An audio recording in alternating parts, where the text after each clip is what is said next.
Welcome to my social class room. ఈ video మీకు నచ్చితే మరిన్ని వీడియోల కోసం సబ్స్క్రైబ్ చేయండి, మీ ఫ్రెండ్స్కి షేర్ చేయండి, లైక్ చేయండి. Hi students, how are you? ఈరోజు మనం 10th క్లాస్లో 16, 17, 18 లెసన్లో ఉన్నటువంటి సమాచార నైపుణ్యాలు కింద ఉన్నటువంటి పిక్చర్స్ ఏమంటే చూద్దాం. మీకేమైనా డౌట్స్ ఉంటే కామెంట్స్ పెట్టండి. National movement in India, partition and independence. భారతదేశ జాతీయోద్యమం, దేశ విభజన, స్వతంత్రం 1939 to 1947 మధ్య జరిగినటువంటి సంఘటనలకు సంబంధించినటువంటి పిక్చర్స్ ఏమున్నాయో చూద్దాం.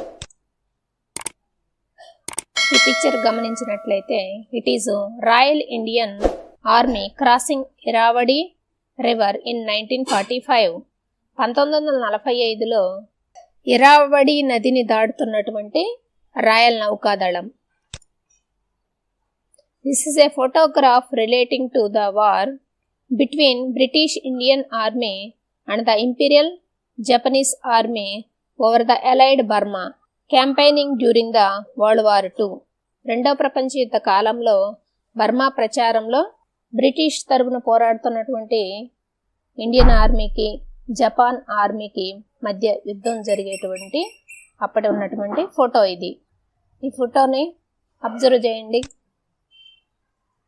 The photo shows that how the suppliers are loaded into the C-46 planes by the elephants during the world war II.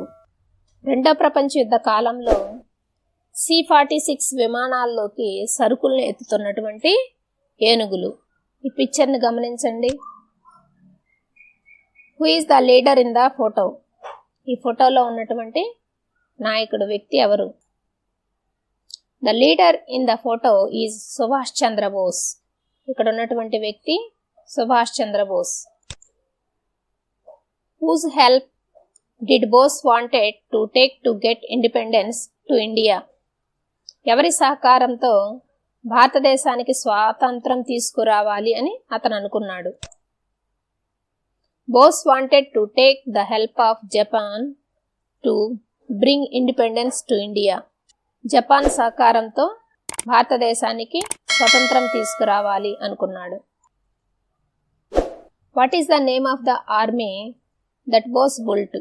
Subhash Chandra Bose నిర్మించినటువంటి ఆర్మీ పేరేంది? The army built by Bose is Indian National Army. Subhash Chandra Bose నిర్మించినటువంటి సైన్యం పేరు INA. Who are the member of Indian National Army? ఆర్మీలో ఉన్నటువంటి సైనికులు ఎవరు? INAలో ఉన్నటువంటి సైనికులు ఎవరు? They were the prisoner of war who are catch by Japanese during world war II. రెండవ ప్రపంచ యుద్ధ కాలంలో జపాన్కు వ్యతిరేకంగా పోరాడి జపాన్ చేతిలో ఓడిపోయినటువంటి భారతీయ సైన్యాన్ని జైల్లో బంధించారు. ఆ జైల్లో ఉన్నటువంటి వ్యక్తులే ఇండియన్ నేషనల్ ఆర్మీలో ఉన్నారు. ఇక్కడ ఉన్నటువంటి స్టాచ్యూ, ఈ స్మారక చిహ్నం ఏదో గమనించండి. What does the statue refers to? ఈ స్టాచ్యూ ఏం తెలియజేస్తుంది? This is the memorial for the naval guards who revolted for Indians freedom in 1946. భారతదేశ స్వతంత్రం కోసం 1946లో తిరుగుబాటు చేసిన నావికా దళాల స్మారక చిహ్నం ఇది. The guards are rating of the Royal Indian Navy in Bombay harbour protesting against bad food and behavior of the British officers. This rapidly spread to the other navy based in India. Bombay రేవులోని నావికాదళ సైనికులకి, ముఖ్యంగా భారత సైనికులకి నాసిరకం ఆహారము పెట్టడము మరియు సైనికుల పట్ల బ్రిటిష్ అధికారుల ప్రవర్తనకి నిరసనగా ఉద్యమించారు. ఇది కొద్ది కాలంలోనే వేగవంతం అయింది. The head of the Naval Central Committee, MS Khan, is in the statue. ఈ నావెల్ కమిటీకి నాయకత్వం వహించినటువంటి వ్యక్తి MS Khan. అతని యొక్క స్టాచ్యూ అది. ఇక్కడ పిక్చర్ని గమనించండి. Observe the photograph and answer the questions. When was Mahatma Gandhi died? Mahatma Gandhi ఎప్పుడు చనిపోయారు? Mahatma Gandhi died on 30th January 1948. 1948 జనవరి 30వ తేదీన చనిపోయాడు. Who was the assassin of Gandhi? The assassin of Gandhiji is Nathuram Godse. గాంధీజీని చంపిన వ్యక్తి Nathuram Godse. What is the title of Gandhiji? గాంధీజీకి ఉన్నటువంటి బిరుదేమిటి? మహాత్మా. గాంధీజీ బిరుదు మహాత్మా. ఇక్కడ ఉన్నటువంటి పిక్చర్స్ని అబ్జర్వ్ చేయండి. 17th లెసన్లో ఉన్నటువంటి pictures. The making of independent Indians constitution. స్వతంత్ర భారత రాజ్యాంగ నిర్మాణం. Write your views about this picture. ఈ పిక్చర్ని అబ్జర్వ్ చేసి మీ అభిప్రాయాన్ని రాయండి. This show that the constitution of India present all the people living in the country. It also says that the constitution is prepared and adapted taking the view points of all kinds of people. భారత రాజ్యాంగం దేశంలో నివసిస్తున్న ప్రజలందరికీ ప్రాతినిధ్యం వహిస్తుందనే ఇది చూపిస్తుంది. అన్ని రకాల ప్రజల దృక్కోణాలని పరిశీలించి తీసుకొని రాజ్యాంగం తయారు చేయబడిందని, స్వీకరించబడిందని కూడా ఇది పేర్కొంటుంది. పిక్చర్ని అబ్జర్వ్ చేయండి. Discuss the idea of equality and justice as shown in this picture. ఈ పిక్చర్లో మనకి ఈక్వాలిటీ, జస్టిస్ గురించి పిక్చర్ ఉంది. దీని గురించి చర్చించండి. The constitution of India has promise to provide equality and justice. భారత రాజ్యాంగం అందరికీ కూడా సమానత్వాన్ని, న్యాయాన్ని ఇచ్చింది. Equality means providing equal opportunities to all section of the people. అన్ని వర్గాల ప్రజలకి సమాన అవకాశాలని కల్పించడాన్నే మనం సమానత్వం అంటాం. Justice means taking some special measures so that the weaker section can develop equal to others. సమాజంలో ఎవరైతే బలహీన వర్గాల వాళ్ళు ఉంటారో, వీకర్ సెక్షన్స్, వాళ్ళ కోసము కొన్ని స్పెషల్గా కార్యక్రమాల కోసం కొన్ని చేపట్టింది. ద ఫస్ట్ పిక్చర్లో గమనించినట్లయితే equal opportunities is given to the 3 children to see the match but small boy is not able to see. ముగ్గురికి సమానమైనటువంటి అవకాశాలను కల్పించింది, కానీ చిన్నగా ఉన్నటువంటి బాయ్ క్రికెట్ని చూడలేకపోయాడు. అంటే బలహీన వర్గాల వారికి అందరికి సమాన అవకాశాలు కల్పించినప్పటికీ వాళ్ళు దాన్ని అందుకోలేరు అని. సెకండ్ పిక్చర్ చూడండి. Special arrangements is made to the small bye and now he is seeing the match. అంటే బలహీన వర్గాల వారికి కనుక అదనంగా అవకాశాలను కనుక కల్పించినట్లయితే వాళ్ళు కూడా అందరితో పాటు ఈక్వల్గా ఉంటారు. అందుకని ఆ పిల్లవాడు మ్యాచ్ని చూడగలిగాడు. ఈ పిక్చర్ని గమనించండి. Identify the photograph and write a few sentence about him. ఫోటోగ్రాఫ్ని అబ్జర్వ్ చేసి కొన్ని వాక్యాలు రాయండి. This is doctor B R Ambedkar. ఇతను Ambedkar. He played a key role in writing the constitution of India. తన భారత రాజ్యాంగాన్ని రాయడంలో ముఖ్యమైనటువంటి పాత్ర వహించాడు. He worked as the chairman of the drafting committee of the Indian Constitution. భారత రాజ్యాంగ రచనా కమిటీకి చైర్మన్గా కూడా పనిచేశాడు. He made much effort for the removal of untouchability in the society. సమాజంలో ఉన్నటువంటి అంటరానితనాన్ని తొలగించడానికి కోసం చాలా ప్రయత్నాలు చేశాడు. ఈ పిక్చర్ని అబ్జర్వ్ చేయండి. Look at the photograph and answer the questions. When India was became a republic.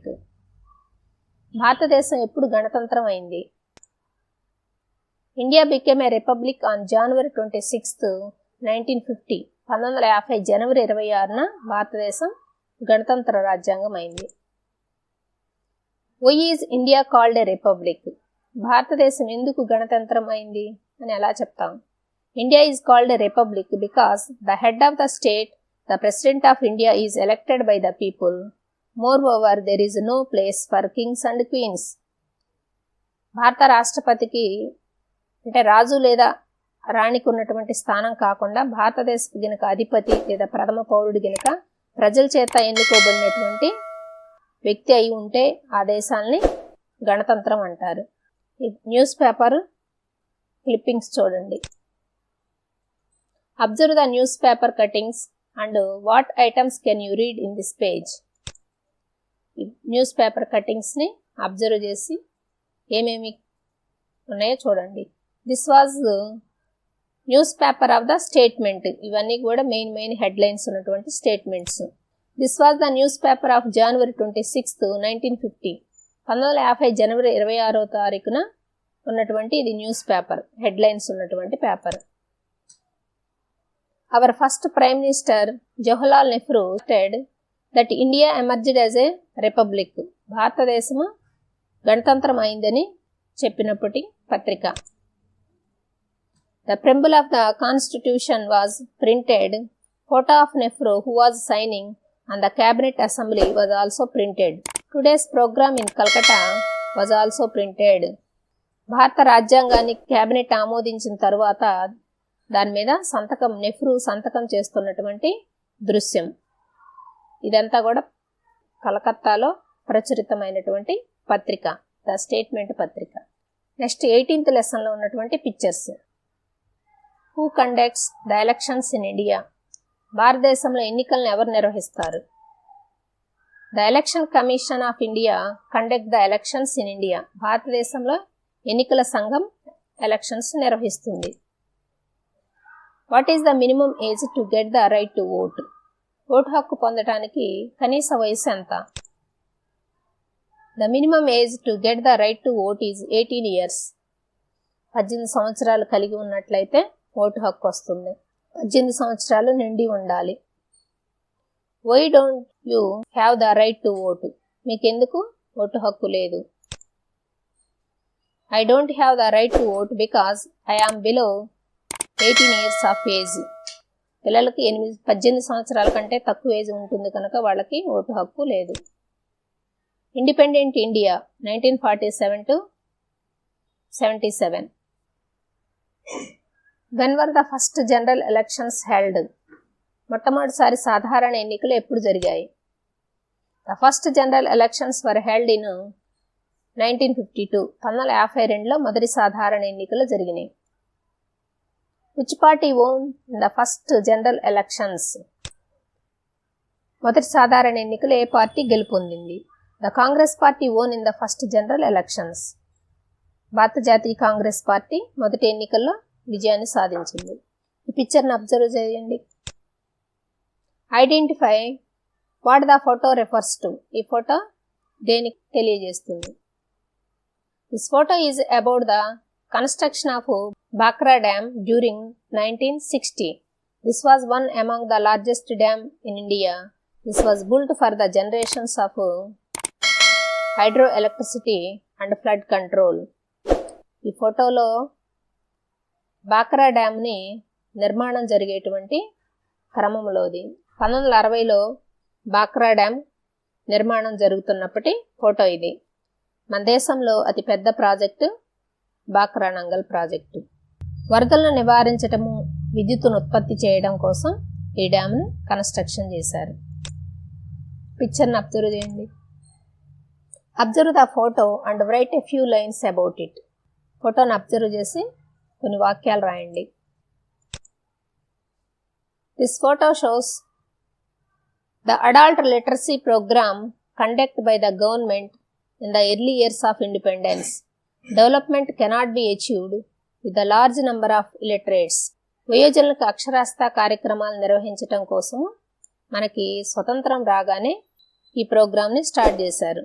నిరక్షరాస్యులు ఉంటే దేశం డెవలప్ చెందదు కనుక అక్షరాస్యులుగా మారితేనే అది సాధ్యమవుతుంది. అందుకని అందరూ కూడా చదువుకోవాలి అనేటువంటి ఉద్దేశంతో అక్షరాస్యత కార్యక్రమాల్ని ప్రవేశపెట్టారు. ఫోటో అబ్జర్వ్ చేయండి. Identify the photo and answer the questions. Who is the leader in the photo. ఫోటోలో ఉన్నటువంటి వ్యక్తి ఎవరు?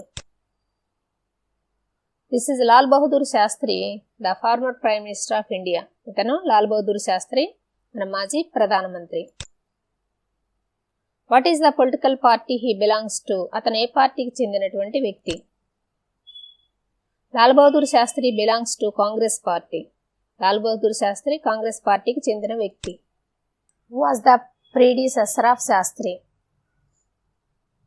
Lal Bahadur Shastri was the predecessor of the Jawaharlal Nehru. Lal Bahadur Shastri కంటే ముందు ఉన్నటువంటి వ్యక్తి ఎవరు అంటే ముందు ప్రధానిగా ఉన్న వ్యక్తి ఎవరు అంటే Jawaharlal Nehru. Who was the successor of Lal Bahadur Shastri? Lal Bahadur Shastri తరువాత ప్రధాని అయినటువంటి వ్యక్తి ఎవరు? The successor of Lal Bahadur Shastri was Indira Gandhi. Indira Gandhi Lal Bahadur Shastri తర్వాత ప్రధాని అయింది. ఈ వీడియో మీకు నచ్చితే లైక్ చేయండి, షేర్ చేయండి, సబ్స్క్రైబ్ చేయండి. రేపు మరో కొత్త టాపిక్తో మళ్ళీ కలుసుకుందాం. Bye bye children.